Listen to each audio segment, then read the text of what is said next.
Hindi biro ang paghahatid ng serbisyong medikal sa Pilipinas. Madalas, salat sa kagamitan, pasilidad, gamot at pondo. Pero ang mga doktor, nurse at medical staff, kailangan tumupad sa kanilang mga tungkulin, anuman ang hamon. Sa pagpapatuloy ng seryeng Pasyentiis, ating sulyapan ang takbuhan ng maraming mahihirap na pasyente, ang Philippine Orthopedic Center, kung saan ang mga kawani madalas dumidiskarte para mapunan ang mga kakulangan sa ospital. Narito ang special report ni Oscar Oida.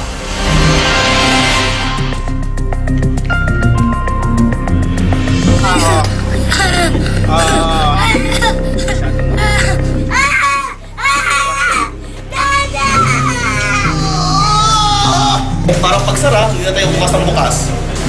Sige, very good, very good.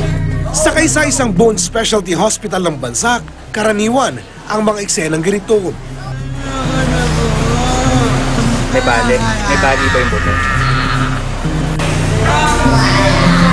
Ang Philippine Orthopedic Center, takbuhan ng mga pasyenteng gaya ni Christopher Tope Oroños na may matinding karamdaman sa buto.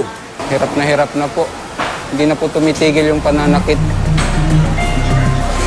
Nakatanggap naman si Tope ng panandaliang lunas para ibsan ang matinding sakit na dulot ng bukol sa buto ng kanyang hita.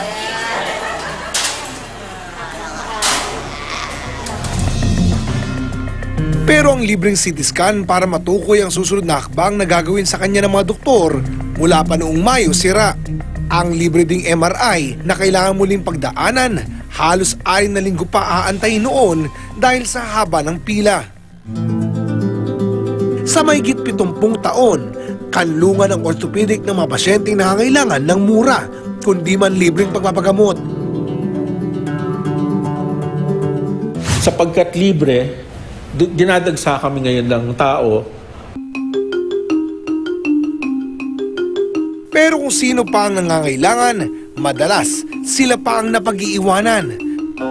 Base sa pagsusuri ng GMA News Research, sa mahigit 60 DOH-funded hospitals, kabilang ang Philippine Orthopedic Center sa mga ospital na may pinakamababang operations budget base sa bed capacity. Pagdating sa specialty hospitals, isa rin sa manangulilat ang POC. Bagamat tumaas ang operations budget nito at malaki ang nadagdag sa hiwalay na pondo para sa pasilidad at equipment, kulang pa rin ito. Bunsod nga ng kakulangan sa mga kagamitan at pasilidad, ang mga manggagawa sa mga pampublikong ospital hindi pwedeng basta na lamang marunong manggamot at mag-alaga. Dapat marunong rin si dumiskarte at mapamaraan. Sa charity ward, halimbawa, ang dapat sana'y bakal na pabigat, plastic bottles o tela na nilagyan ng buhangin ng katapat. Buhangin po ito. Ang mga puli naman na markado na sanang itapon, binibigyan ng bagong buhay. Nung mga i-condemn na po, nakita yung aid namin na pwede pa naman po, nakakatulong pa. So, ang ganawa na lang po, hiniwalay na lang niya dito. Tinanggal, pero nilalagyan namin ng tali. Kapag alam ng tao ang konsepto sa paggagamot, lalo na sa buto at sa kasukasuan, hindi nagiging balakid yung ideal o yung tama na mga gamit. Siyempre, hindi naman unlimited ang ating resources. So, there are certain times that we have to prioritize some equipment over others. Kung sa next year, wala tayong mapagkukunan nito na extra budget, talagang kailangan pong pagkasyahin ng ating mga ospital. Gumagapang naman daw ang orthopedic tungo sa modernisasyon at pagbabago.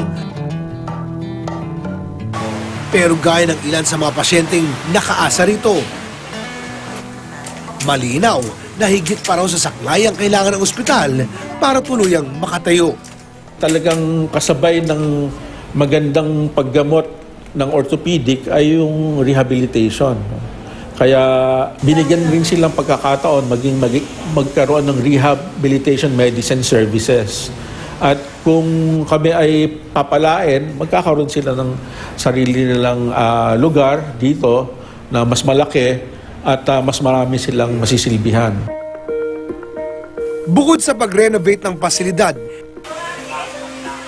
isa sa mga nakikitang solusyon ang pagtatayo ng iba pang bone specialty hospital sa iba't ibang rehiyon. Nang sa gayon ay maiwasan daw ang hospital congestion. Pero habang hindi pa natutupad ang mga ninanais na pagbabago, ang mga pasyente mananatiling nakasandal sa paika-ikang serbisyo. Bagay na hindi na nahintay ng pamilya ni Tope. Kailangan daw pong madaliin. Kaya nangutang po ako ng pera para sa labas po gawin. At urgent na daw po, kailangan na daw po niya maoperahan kaagad. Oscar Oida, nakatutok, 24 oras.